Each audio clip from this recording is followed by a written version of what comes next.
Krishna. Fearlessness, singleness of soul, the will always to strive for wisdom, opened hand and governed appetites in piety and love of lonely study, humbleness, uprightness, heed to injure not which lives, truthfulness, slowness unto wrath, a mind that lightly letteth go what others prize, and equanimity and charity, which spieth no man's faults, and tenderness towards all that suffer, a contented heart, fluttered by no desires, a bearing mild, modest, and grave, with manhood nobly mixed, with patience, fortitude, and purity, an unrevengeful spirit, never given to rate itself too high. Such be the signs, O Indian prince, of him whose feet are set on that fair path which leads to heavenly birth.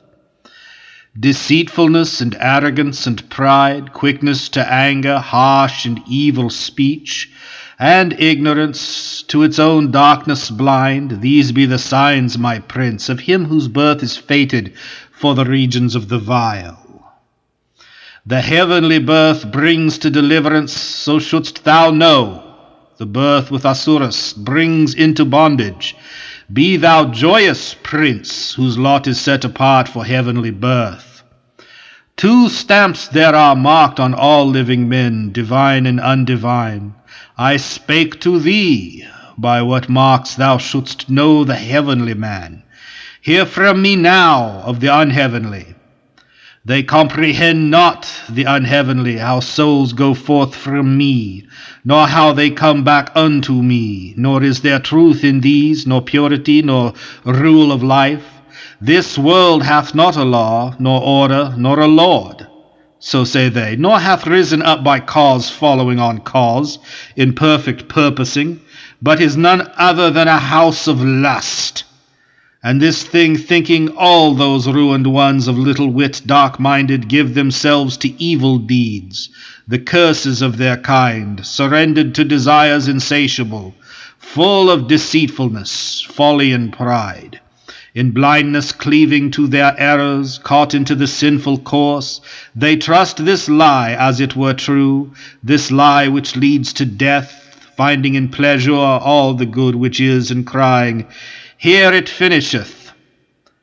Ensnared in nooses of 100 idle hopes, slaves to their passion and their wrath, they buy wealth with base deeds to glut hot appetites.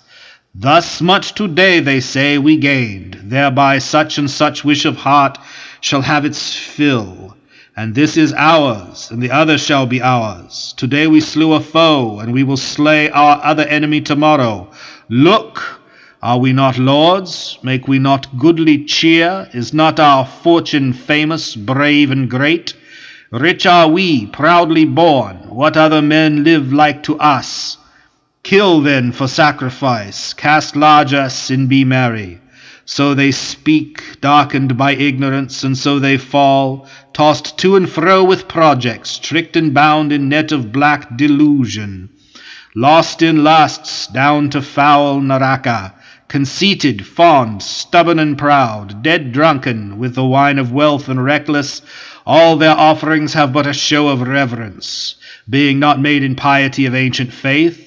Thus vowed to selfhood, force, insolence, feasting, wrath, these my blasphemers, in the forms they wear and in the forms they breed, my foemen are, hateful and hating, cruel, evil, vile, lowest and least of men, whom I cast down again and yet again, at end of lives into some devilish womb, whence, birth by birth, the devilish wombs respawn them, all beguiled, until they find and worship me, sweet prince, tread they that nether road. The doors of hell are threefold, whereby men to ruin pass, the door of lust, the door of wrath, the door of avarice.